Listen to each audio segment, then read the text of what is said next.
Okay, we are officially live for our very first. We're putting the stitch in WordStitch. We're putting the stitch in words.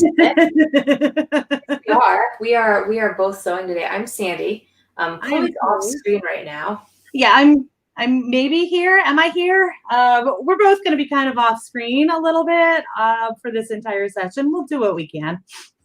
Your arm is here. My arm visit. I'll be more in screen in a moment. I'm actually just messing with my computer right now. Also, we're going to have some surround sound in a second. I apologize. My arm visit. Shh, there we go. Okay. Interesting.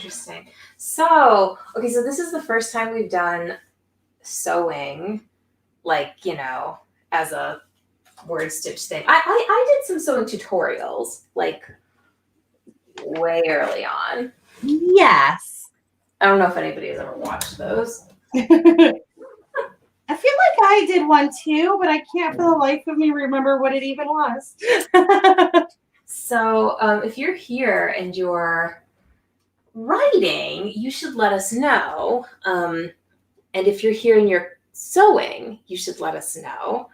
And I don't think we've 100% decided on the format, except we thought, like, maybe for the writers in the room, we should, like, designate some 15-minute breaks. Like, I'm not sure we'll pull a timer up, but we can set timers for you and let you know when you should and shouldn't be writing. Does that sound like a reasonable plan? And we'll mute ourselves then, so you don't have to listen to dueling sewing machines, because we will be sewing while we do this. I know it doesn't look like I'm sewing now. It's actually because I'm trying to find the zigzag setting, and there it is. Okay. Yeah. So we're going to try to talk over our machines. I believe we have found on Sandy how loud she can be on her machine before everything falls apart. We actually have identical machines we discovered today. Identical machines. So, here we should. This is useful to show off. The Brother CS6000i is an amazing and really inexpensive sewing machine. If you don't currently have a machine and you were thinking about getting one, we both highly recommend it. But so hopefully, like, we already did the sound test on Sandy's machine, and hopefully my machine will be the same. I'm currently using a very large physics for scientists and engineers with a modern physics textbook. And hopefully that should be a good buffer so that you cannot hear my machine so much. Yeah. Okay, so this is Zoe's sewing test. All right, so it looks like we have Spence not writing or sewing. Herb just asked, have we started yet? We have not started, like, we haven't started setting any timers for any writers. So, but you know what we can do is we can put a banner up for you during that time so that you know when you should be writing. So let's we'll actually go ahead and put my timer up like usual, and we'll just do a split screen on it. Oh, that's a good idea. What time do you want to start the writing, Chloe? I figured that we would do a little sprint at 4:10 and then go from there. Okay, so first sprint at 4:10 if you're with us, and in the meanwhile you're sort of watching us get started with our crafting. So, like, I guess today you're going to get a really good shot of our hands and our machines. Our timer might also be a little funky today. I normally dual screen, and I have it just on its own screen on top in full screen size. I can't do that right now because I'm obviously in my craft room where I don't have another monitor. So we'll see what happens with the timer, but we'll definitely have a timer. I just don't know what it's going to look like for y'all. Nice. Oh, I love this. Herb wants to know what our first knit in will be. So here's the thing. Neither Chloe nor I knit. We both crochet if we're doing that. Yeah. But if you're with us, you can totally knit or write or do whatever. And hopefully you are getting video now of something. Arms, sewing machines. Yeah, like, you're not going to get a lot from me right now because I'm actually looking through my manual, but here. So let me put this in the comments. First writing sprint at 4:10 p.m. so that you guys are kind of prepared. That's also the time when you can start like sewing like a mad person if you're so that that's when our crazy stitching is gonna happen. That's when crazy stitching will happen. Yes. But okay, so Chloe, what are you working on today as far as your project goes? So I'm not actually quilting today because getting my room together for quilting was going to be too much. I can actually shimmy over there. Look, I'm here. Let me just slide over 3 inches. So I have had this stupid pattern for pajama pants forever. I'm not doing the entire pajamas because I don't know that adults actually wear pajamas anymore, but I certainly do not. I just wear pajama bottoms and a shirt. But anyways, I got this because I was going to teach a friend how to sew, and then we never actually did it. So I've been sitting on this pattern for a while. I am using flannel though, which flannel is a nightmare to sew with. So most of what I'm going to be doing is actually tracing this fabric with my sewing machine to make seams that will hopefully not fall apart in the wash, but we'll find out. Thankfully, this is a dumb easy pattern. So if it does fall apart, it will have been like 2 hours of my life that I spent on camera wasted. 2 hours of your life that you spent with friends writing. Exactly. Like I'm doing something else right now, not just making these pajama pants. So whatever if they fall apart. Also, they are this ridiculous cat and paw print fabric because they're pajama pants. Oh, I like it. Yep. And it's like flannel from Joanne, so it's real shitty flannel. It's already bead or what the hell is it called? The little knots in it. What is that called? When the fluff, it's already pilling from like that one round in the wash that I had to do. So let's see. So I am doing a baby quilt, and here I got a jelly roll, and if you are not familiar with those, because you know you're a writer and not a sewer, it's like a big roll of strips of fabric, and it makes it a little easier because you cut less.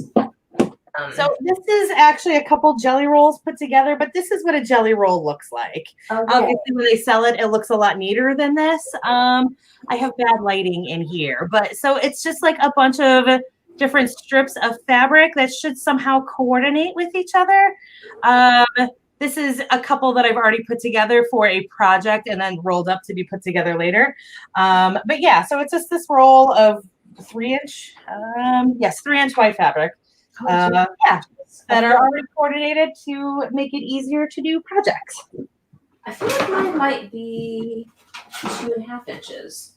It might be. That might not be a universal standard. I don't know. It should be. Well, that's going to make my project real interesting then. Right? Like I feel like this is absolutely something that should be universal size. Yeah, it is 4:10 though. I should share my screen with you so you can actually do this. But we're going to go ahead and do a little 15-minute for you guys who are writing so that you don't have to listen to our machines. And then when we come back, we're probably going to actually be using our machines while we talk like we intended to do. And then we just explain stuff as is our way. We should totally have a word prompt for you guys who are writing. Let's do that. Let's just do words. So let's do your prompt first is pajamas. Okay.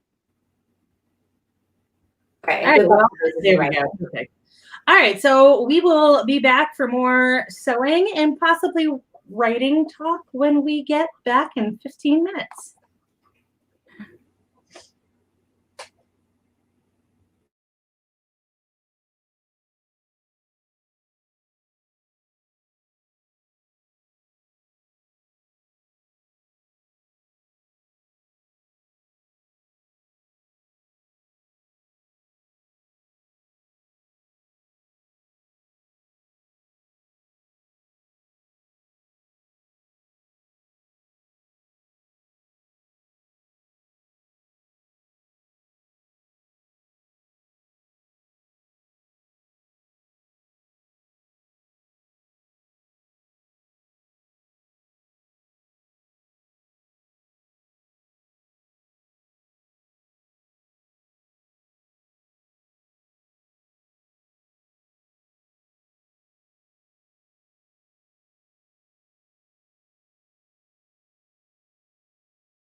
Okay, we are back. So, Sandy, I'm going to have you do a real quick sound check for me before we get into comments that people have made. I didn't get a chance to check my sound before we started. So this is full speed. Can you hear me okay, or do I need to be going slower than this? Is this sound god awful or okay?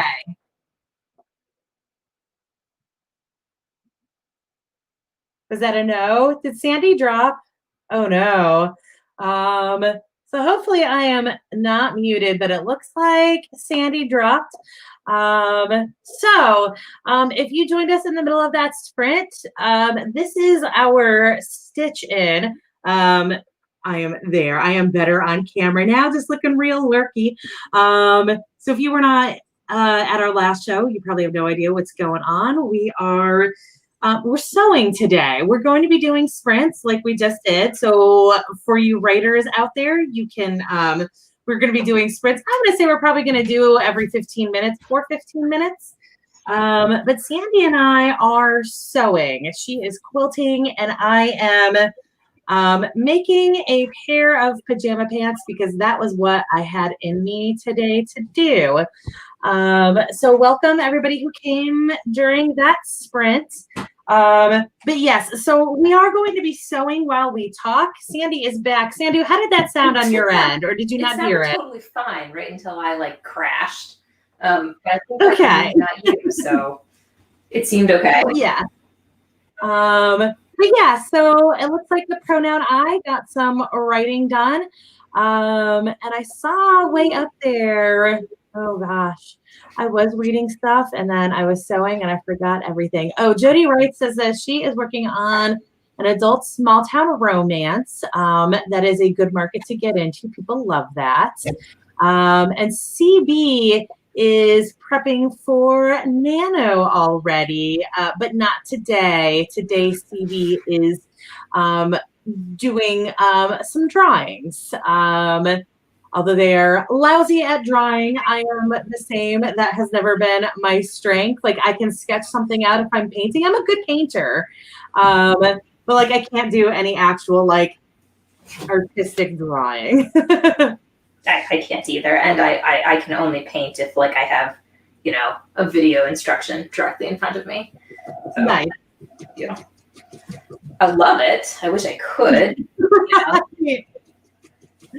Every time I try to do it, I'm like, I can do this. I'm smart enough for this, and I can do all of this other stuff. So surely I can sketch. I cannot.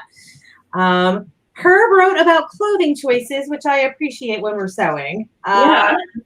Yeah. And Alley Cat is working toward Milwordy, but not actually aiming for Milwordy, just seeing what she can do. Also, if I ever get your genders wrong, we have to guess a lot at it. If I get your pronouns wrong at any point, please yell at me and I will do my best to remember. Obviously, we don't actually see you to be able to tell. We have to guess. Yeah, same for me. We do, and we prefer to get it right. So you know, yeah. Totally let us know. And Nikki got 63 words. Okay, Alley Cat is in fact a girl. Yay! I mean, I got it right. I don't care what you are, but like, yeah. That wasn't a judgment on you being a girl. That was just. Oh wow, that was funny. What do I want to do next? I think so. In my little 15-minute there, I got 2 panels done. And if you guys saw me in the middle of it, I had to do a bobbin change. For those of you who don't sew, the way that sewing works is you've got a thread on the top and a thread on the bottom, and there's this little mechanism that loops them together inside it. The bottom thread is the bobbin, and it's an itty-bitty tiny spool. There's not enough space to have a full spool there. So they run out frequently. If you're smart when you're starting a project, especially something like what Sandy's doing with quilting, where you're going to be running a lot of thread, you'll have a whole bunch of them lined up. But I literally just sat down at my machine today and let whatever was in there go for it. Which is why if you look at this, you can actually see the stitches because I'm using navy on light pink fabric. If you are somebody who sews clothing, like a costumer or whatever, I promise you, I do actually know what I'm doing. I'm just not doing it today. They're pajama pants. They are never going to leave the house unless, like, I'm running to Dunkin' Donuts for a drive-through donut. But Sandy, as we mentioned in our first little talk break, Sandy and I have the exact same machine. Yes. We are in no way being paid by Brother to endorse their machine, but their machine is amazing, the CS6000i. But I was talking about one of the features of it is it's got like this automatic sewing thing where you hit buttons on it instead of using a foot pedal to control it. And it's actually a really good feature depending on what you're doing. Right now, it would be good for me. It's just a little wonky for me to flip to that setting because if you can see, you can't see because of the prompt on the screen, but I've got my machine inset into the table. So some of the buttons behind it are not super accessible to me, but Sandy was saying that she didn't really use that feature. One of the cool things though, Sandy, is that it's got an automatic button winder. So you set it up just like you would set it up to do the auto stitch with the auto stitch button.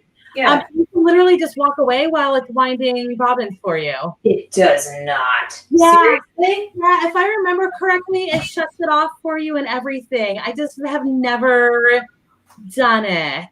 Or I have done it. I'm sorry. You know, when you're like trying to think about things and your words go wrong. I've done it, but it's been a few years since I've used that option. But yeah, you just hit the button and you don't need to use your foot pedal. And I believe it will shut off when it thinks it's done. Oh, that's actually fantastic. I think it's really interesting that we have the same machine. It's a, well, because you know, I don't know about you. I get stuff like this on Amazon. So I probably went on Amazon and, you know, looked for like reasonably priced sewing machines. Yeah, I think this was from Amazon for me too. Yeah. And then like this one just gets like so many good reviews and it is reasonably priced. I'm sure I got mine for $200 or less. Oh, that's really good for a sewing machine. Yeah, I think mine was on sale when I got it. I might have gotten this from Joanne when they were having a sale. But anyways, I paid under $150 for mine. Or I got it, you know what? Actually, I think I got it from the Walmart website. But like during a sale. Yes. And also we, as I mentioned to Sandy before, this is the exact same model as the Project Runway model. There's like one less feature on it and it's like $20 less. And it's like a feature that nobody needs.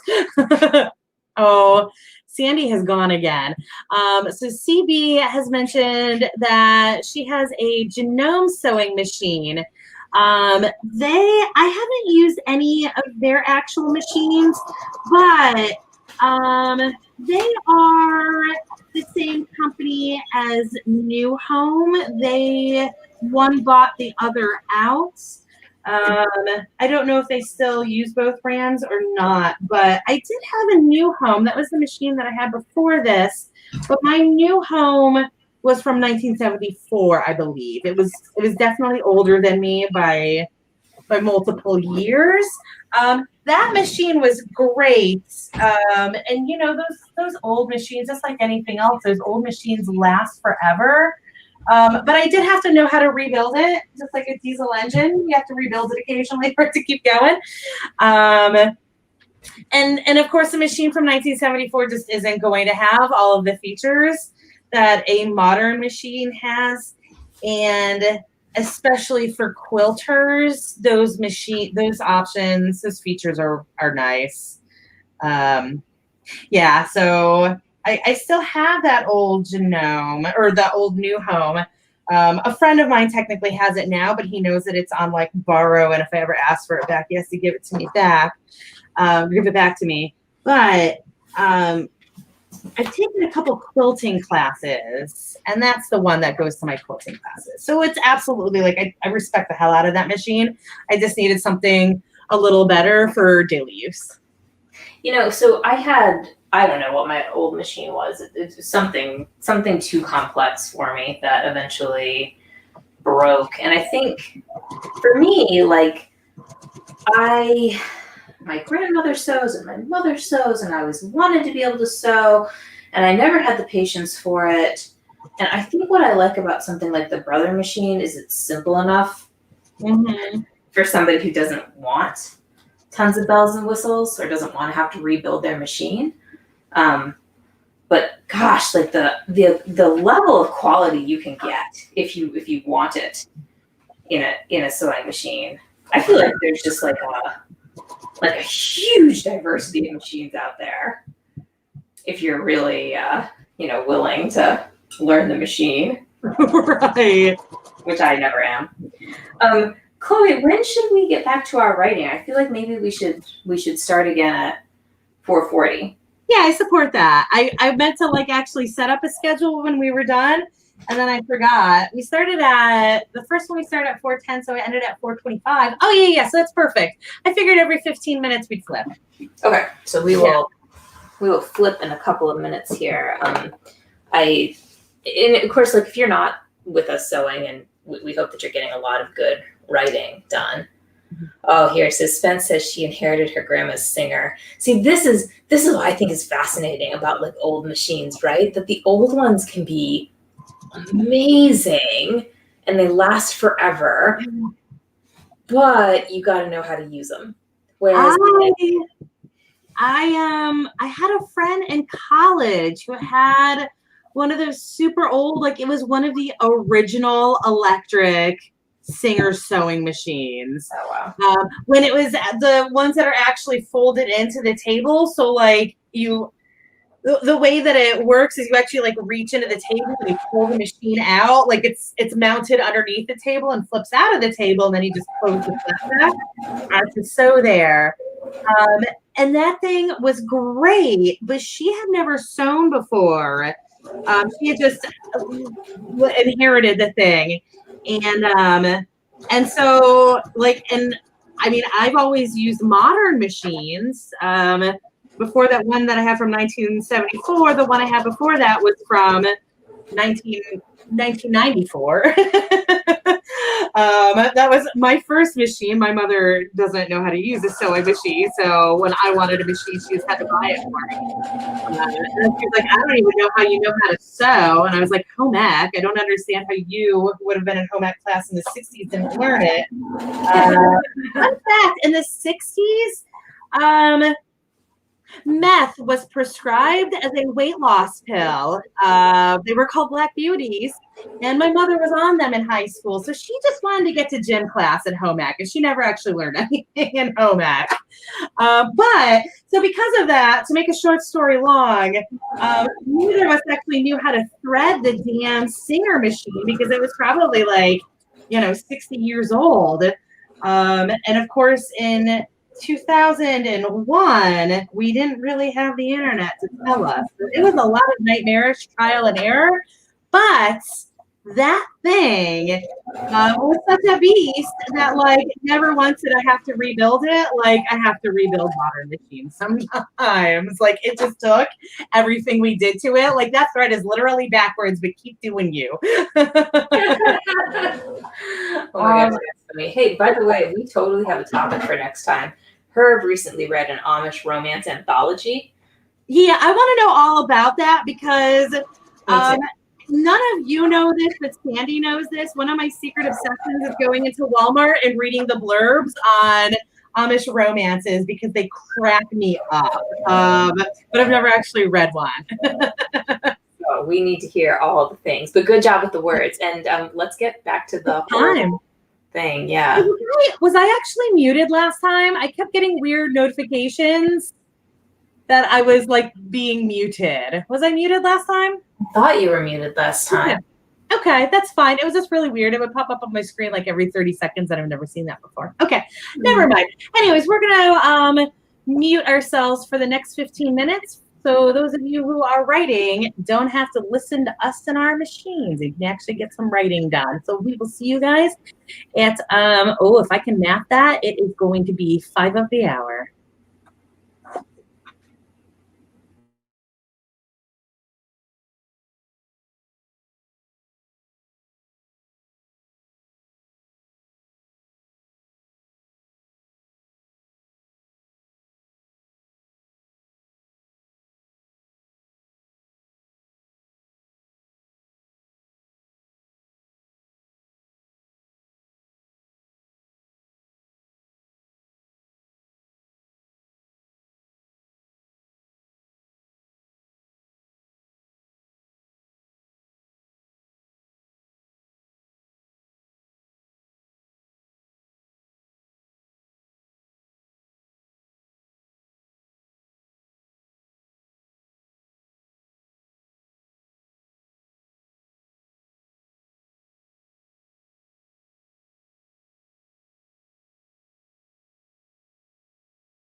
Okay, and we are back. We are back. Yes. I almost have one of my little panels here all done. It's going to look kind of like this. This is what the strip looks like when I'm Nice. done with it. Yeah. I am sewing the crotch of these pants, which I just wanted to say because crotch is a funny word.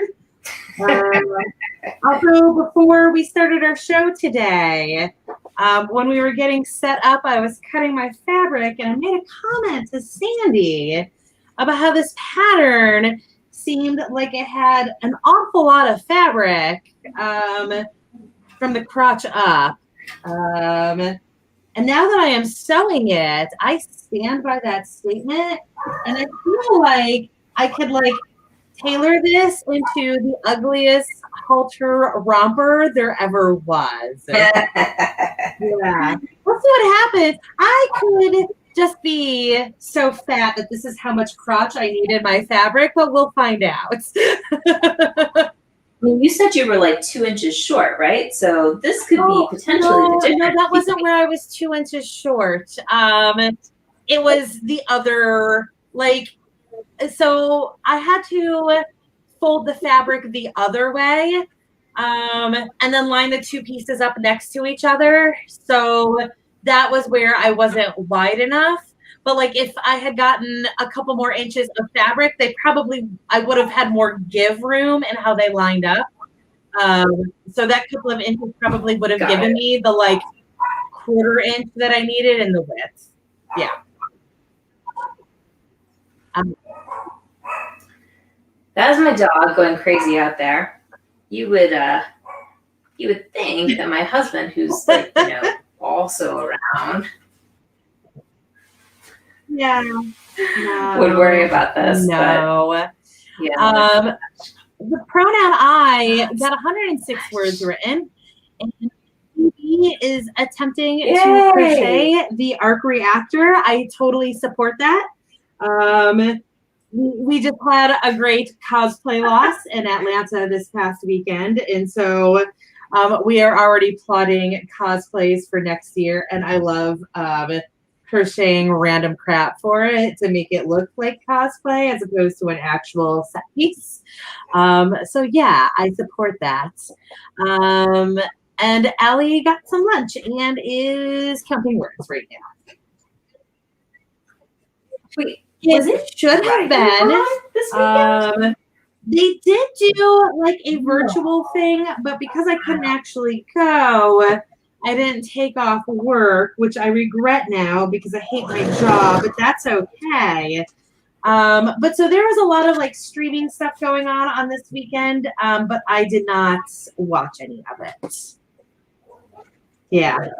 Oh, that's It sucked, but it was for the best because as you may have heard, there are 250,000. Was it 250,000? That seems way too high. But there was 250,000 cases of COVID attributed to Sturgis.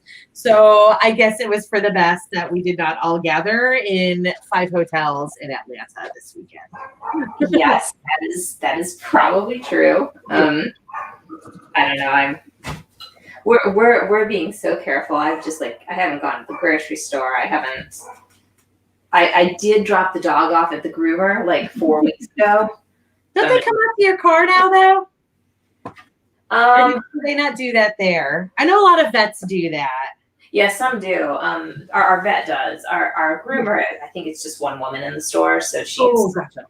So it's a little bit of a minimal risk, I suppose, but I'm going to make my husband do it next time because if I have coronavirus when my baby is born, I won't get to see my baby for 2 weeks. Right. So there's already been some disasters with that. Oh, right. People, it's terrible. Wear your masks, people. Wear masks and social distance. Yeah. Don't go to the beach in North Carolina. And think of your essential workers, please. What? Think of your essential workers, please. Yes. I definitely overheard. Thankfully, they weren't talking to me because my customer service is less than stellar. But I overheard a conversation a customer was having with somebody from another department the other day, where that customer made a comment, if you're scared, just stay home. But like you're talking to that deli employee who cannot stay home, regardless of if they are scared or not, unless they are me and they're just quitting their damn job. So yeah, like I know that masks suck, but like Wear your mask. yeah, you don't want like your entire grocery store staff to get wiped out, because then you don't have that grocery store anymore. Right. Yeah. People don't remember. Like, we actually do need groceries. So, Yeah. Those can't be stuck by robots yet.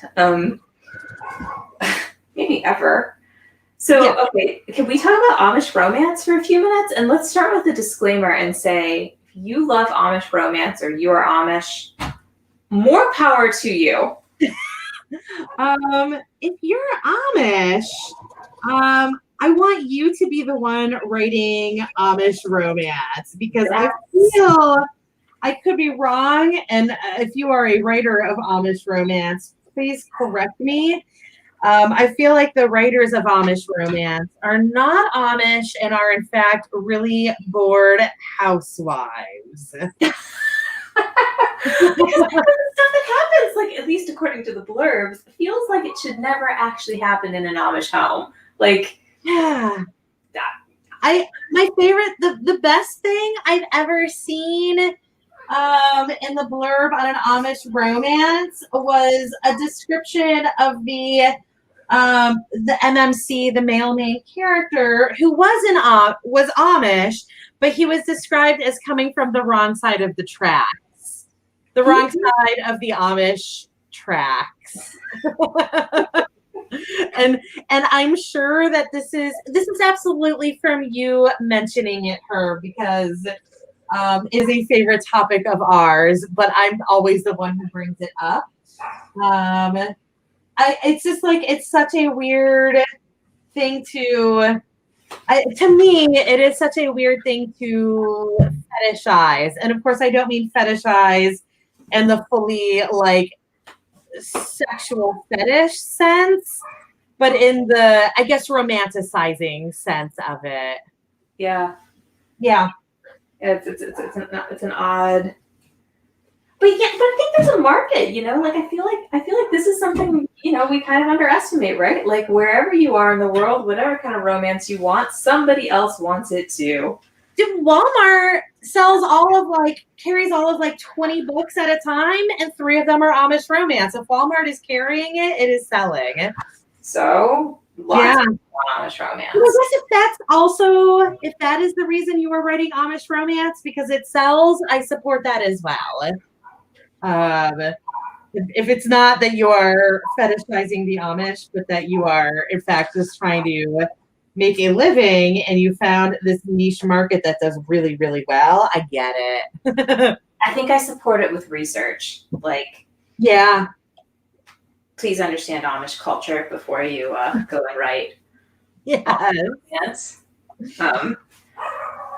Try not to. Herb says it seemed like a way to do historicals, but in modern time. That I can kind of see. Yeah, I feel, the funny thing is that's also kind of how I feel about post-apocalyptic stuff. Yeah. Yeah. Except that I feel better about. Well, it's easier for us to research. I mean, there's sort of a less of a cultural gap there. Right. When you write. And I wonder if in these novels they get into, I can't remember the name of it, but that thing that they do where they actually leave for a while, and there's been a lot of stories of them getting into a lot of trouble for that, like with the law. So I'm wondering if they go into that, or if they're written from this perspective that these are entirely like pure, chaste, whatever, and not actually people doing things that people do. Yeah. Yeah, I don't know. Chloe, how has your writing been coming outside of this? I pretty much am finished with a Halloween angel for Hazel, and I have finished the rough draft of a novelette that I'm going to be using as a lead magnet for it. And so I am about to have to pick up the fourth book in that series again and hope that I can actually write it this time. You can do it. Yeah. So Stevie just said, I write fanfic, but I will not write about the current global situation because I don't want the bad karma. The funny thing with that is that this book that I am about to start writing takes place in an apocalypse. It's basically I'm just going to go with the Noah's Ark reference, the Great Flood, although this is something that is in a lot of different cultures. So I'm not doing it because it's Noah's Ark, but the context of it being from a lot of cultures, that is happening again. And now I feel bad about writing about an apocalypse when we're kind of in an apocalypse. But I'd already decided to write this apocalypse before our little apocalypse happened. I don't think you should feel guilty about writing an apocalypse book. I mean, you're look, we're in an apocalypse, therefore it's something that people need to write about because we're all experiencing feelings related to the apocalypse. You know? Yes. And also because my apocalypse will have a happy ending. So maybe it will give hope to people that our apocalypse will have a happy ending. Yes, it is totally going to have a happy ending. Yes. Also, we are going to start our next sprint in 2 minutes in case any of you were wondering when we're going to shut up. That is when we are going to shut up. Wait, when are we going to start it? In how many minutes? 2 minutes. 2 minutes. Which, Sandy, gives you 2 minutes to tell me how your writing is going. I don't know if you want to talk about your new project. You don't have to if you don't want to. Yeah, no, sure. And Nikki asked me what the name of my son is. I didn't answer that yet, but I can. It's Ian Callum, hyphenated, because we like fancy pants names in this house. Hold on. So you're gonna tell me about your new project after this sprint, but right now tell everybody the funny story about his name. Which funny story? Lady shower invite. Oh, that is very funny. My Ian Callum is my husband's name in Gaelic, and like my husband's family considers their culture very Scottish. So this was like real important to my mother-in-law, who I think felt really bad the other day because they reversed his name on the shower invitations and wrote Callum Ian. I think this is hysterical. Like she felt really bad about it, but it's not a big deal. I mean, it's not like that's what's going on his driver's license or his birth certificate or something, you know? Like, yeah, this will build. It's really funny because people always make such a big deal about the name, and then that happens. I just think, God, like, if you get sensitive about something like that, like, then you have too much time on your hands, and you should become a writer. Maybe that I've could. seen a bunch of like random meltdowns online of people getting mad about like nicknames that their kids get. Like you can't control that. That's just like part of the world. Like especially like if you give your kid the name Robert and you don't want them to be called Robbie, like that you set yourself up for that. Like yeah. Okay. We are going to do a sprint for the next 15 minutes so y'all can write and not listen to us. We'll have ourselves muted and you guys can do your thing. It is 10 after. So we will see you guys at 25 after.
Okay, we are back. Yes. Okay. My three, like if I just want to make the baby blanket, then I only need 3 of these little strips and I'm almost done with them. So I'm feeling pretty good about that. Excellent. Yes. I am at the point where I have pants, but not wearable pants. They're in the shape of pants, but they don't have the waistband in them or the finished cuffs yet. I'm in the middle of basting. A based stitch is a stitch that gets removed later. So like if you're dealing with a stretchy fabric, you'll put that in so it doesn't stretch as you're trying to sew it. Or you can also use basting if you want something that's got like a scrunched look to it. You know, when fabric kind of does this, I'm trying to show on my shirt, but when it kind of does that like pinching thing going on with it, you use a base to do that, because you can pull the fabric into that shape, and then you put another stitch over it that stays. In this case, it's just to make it easier to thread elastic into a waistband, but one of them I accidentally locked, which means you go back over it, which causes it to not be a base stitch anymore. It does not remove easily. So that is a bridge that I will cross when I get to it. Oh, that's funny.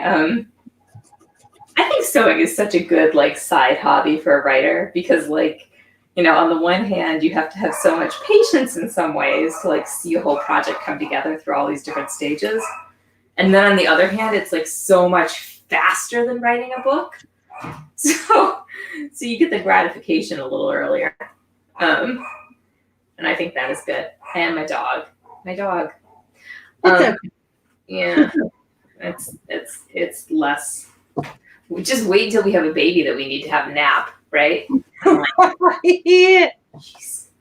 Gonna be fun. Jen says she didn't clean. She's following a tutorial on how to solve this friggin' video game puzzle.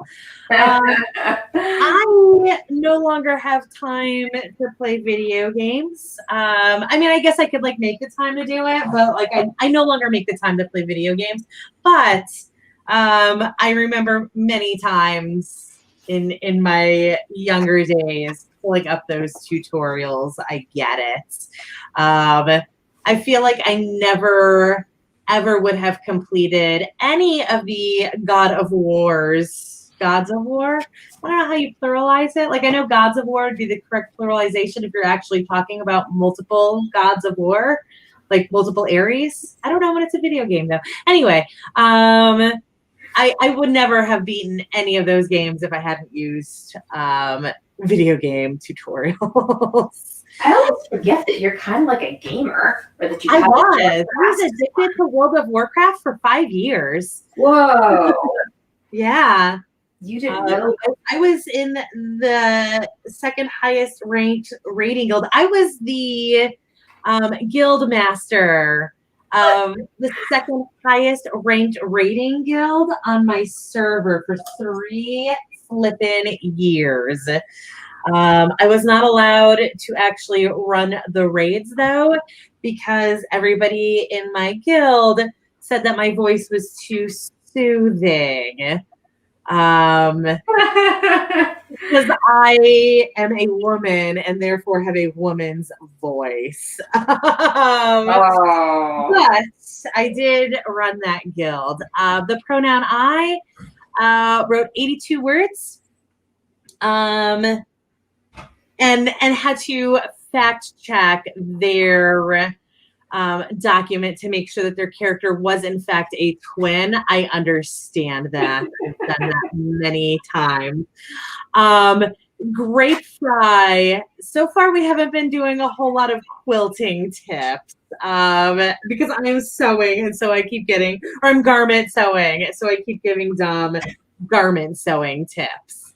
Like, don't lock your base stitch because it's no longer a base stitch. Yeah. I may have quilting tips some other like week. Right now, my quilt, because I am quilting, but like my quilting is straight lines, so it's I don't know if there are that many tips for that. Like jelly roll patterns are easy. Yes. Yeah, use when you're first getting into quilting, do anything you can to use pre-cut fabric. You don't like there's not just jelly rolls.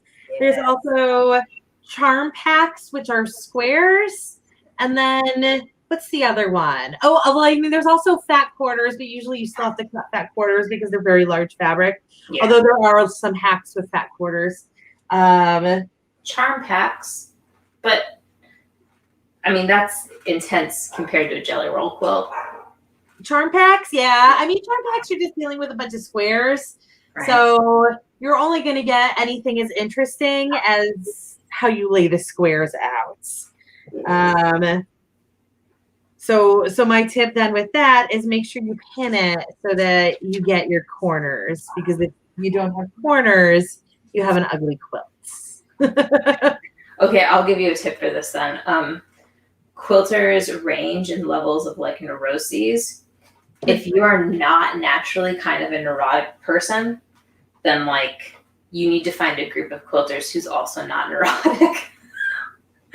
Oh, Grapefly. I forgot. Grapefly was trying to do a t-shirt quilt without stabilizer. Grapefly, this is really funny because I was absolutely just talking about this. Are you basting your seams? So a base, it's going to be a little hard to tell here, but a base is these little extra seams that I've put in right here. Of course, my camera is going to be blurry. So this is just the edge. This is just the seam. It's a pair of pants. This has to have an elastic band in it, though. So I basted these seams down so that my elastic doesn't get snagged on it. But a base is just something that you pull out when you're done. Are you basting? Are you putting seams along your fabric before you sew it? Because with t-shirts, that fabric, because it's a knit, it stretches and it turns into a disaster. But if you baste it, it turns into a nice solid piece of fabric. So have you ever used freezer paper to stabilize something, Chloe? I haven't. I've heard the technique and I've read about it. I've just never been in a situation where I needed to do that. But Grapefly is trying to do this without a stabilizer. Got it. Okay. Yeah. And that's where the base stitch comes into play. Yeah. I love freezer paper for things that are like difficult, like knits. Stretch. I just never use knits. Pretty much t-shirt quilts is the only time I use knits, because if I'm making garments, like obviously again right now I'm making pajama pants, but usually if I'm making garments, they're costumes, and it's very rare, at least for the costumes that I'm making, that a knit would be a suitable fabric for a costume. Right. I understand that because well, here's a tip for you. Measure your stuff before you.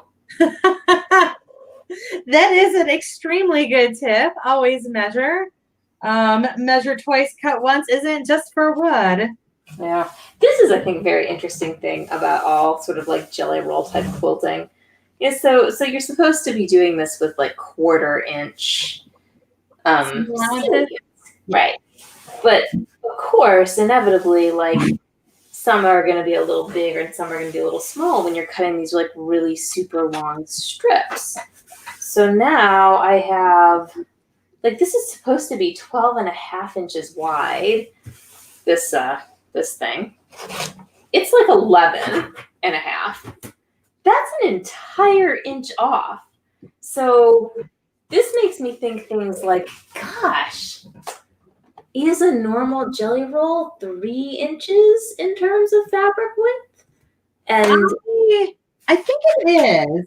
You can Google that and see if there's a thing for that. I do always, like, if I'm making jelly rolls, usually I'm going for like something really intense instead of an easy project. And you're doing easy projects. I don't think it matters so much for you. yeah. But when you're doing something really intense, you like, I always trim my jelly rolls. I always like, pull out all the equipment to make sure it's the exact width the entire way. Okay, so grape fry, really quick. Basting is super, super easy. What you're going to do to baste is you are going to put your machine on the widest, like the longest width, the longest length of stitch in a straight stitch. So if you're using a digital machine, I guess it's probably the exact same scale. I put mine on 4, a straight stitch 4, just to make it as long as possible, because if it's little, it's going to be hard to pull out.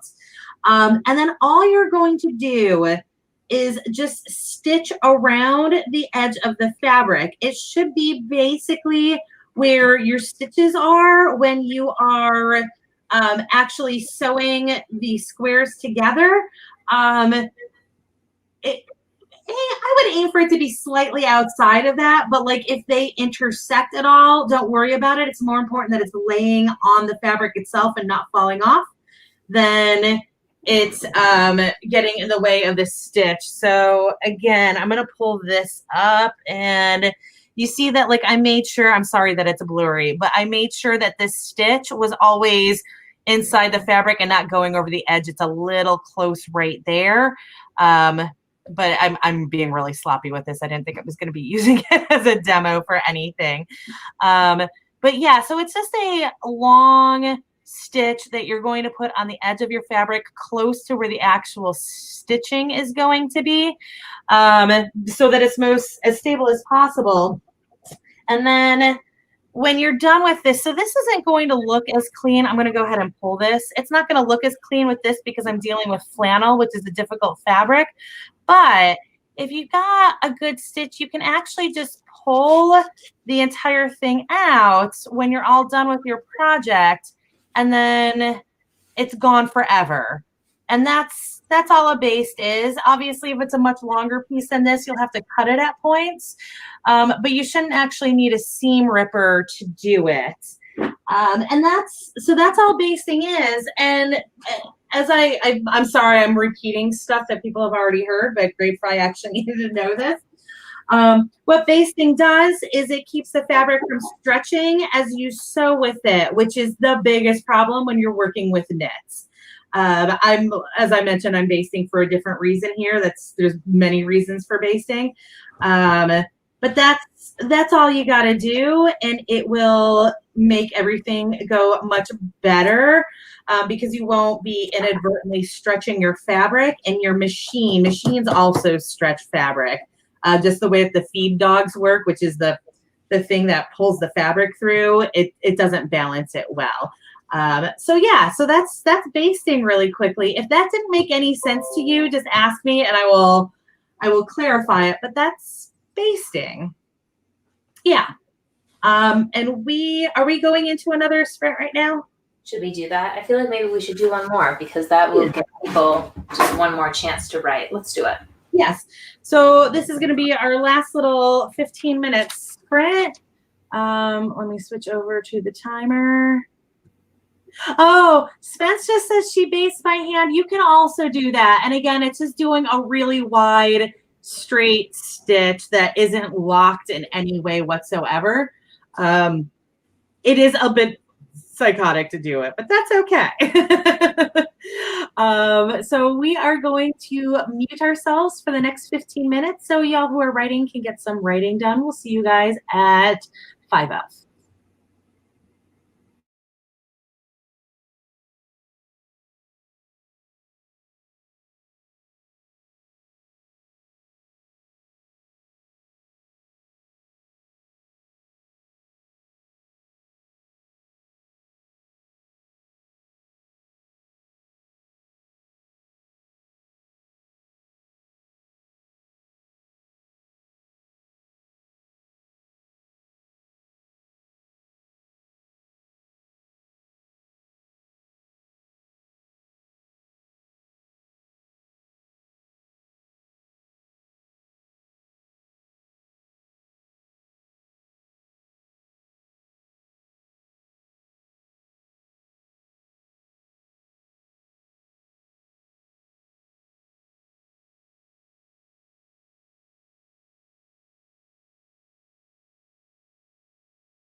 Okay, we are back.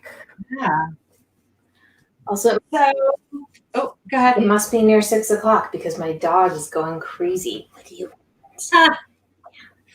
In case y'all were wondering what I was doing this sprint, this motion over and over again, I'm pulling seams. This is gonna sound like I screwed up insanely, but I actually didn't. I stitched legs together wrong, and I effectively made an upside down pair of pants. Where my waist was actually supposed to be the legs of the pants. It sounds like a ridiculous thing that how on earth could anybody ever do it? It's actually a really easy mistake. And it's really funny how this like really simple mistake creates this ridiculous thing. I just have to like switch. Like I basically sewed my two fronts together on the outside instead of sewing a front and a back together. And of course, as I mentioned before, when I was talking about basting, the big problem right now for me is that it really sucks pulling seams out of flannel. Yeah, so I feel like everybody here who sews can sympathize with literally every single damn thing that you sew. You have some disaster in, and this is mine. That is very, very true. Yeah, and I'm okay, so Great Fry said she came here for the quilting tips. So here's a quilting tip, Great Fry. When you're doing something like blocks, so like this is the first block that I've created for my quilt pattern. This is supposed to be 12 and a half by 12 and a half. That's not square. 12 and a half by 12 and a half is square, as long as it's... No. What you're holding, that doesn't look... Is that square? It is. It is, okay. It doesn't look like it's square because it's, rectangles next to each other. Yeah. But importantly, it is also not 12 and a half by 12 and a half. So it is square, which is... And this is the tip, right? So like in this case, my block is supposed to be 12 and a half by 12 and a half. But I apparently sew either thicker 1/4 inch seams or I have shorter jelly roll strips than they think I have. So I was only able to make these 11 1/4 by 11, right? Which is huge. And so important thing here though, right? Like is squares. So like you have a pattern like this with a quilt, you need, like when you're doing blocks, you need your blocks all to be square. That's the most important part. They're expensive. So if you can get a hold of them in some other way than buying them new from the store, please do. But I cannot recommend enough having a quilting mat and an OmniGrid cutter. Yeah. This is how you keep things square. If you try to like draw squares on fabric, it is never going to work. These are game changers with quilting. You don't need them if you're garment or if you're just like doing one and like it's okay if it's a little wonky. But as soon as you get into any sort of detailed quilting at all, these are they're essential. They're absolutely not something that you can really not have. Yeah, no, it would be really difficult to do a quilt. It would be very difficult to do a quilt and like somehow make it perfect, even if you have the rotary cutter and the like pretty mat and grid ruler thing, which I have.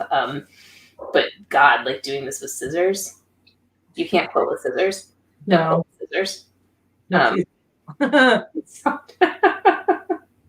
Or expect to lose like a lot more than I'm losing in terms of like extra fabric. But so if you're here, thank you for joining us. I hope you got some writing or crafting or reading. something done today. And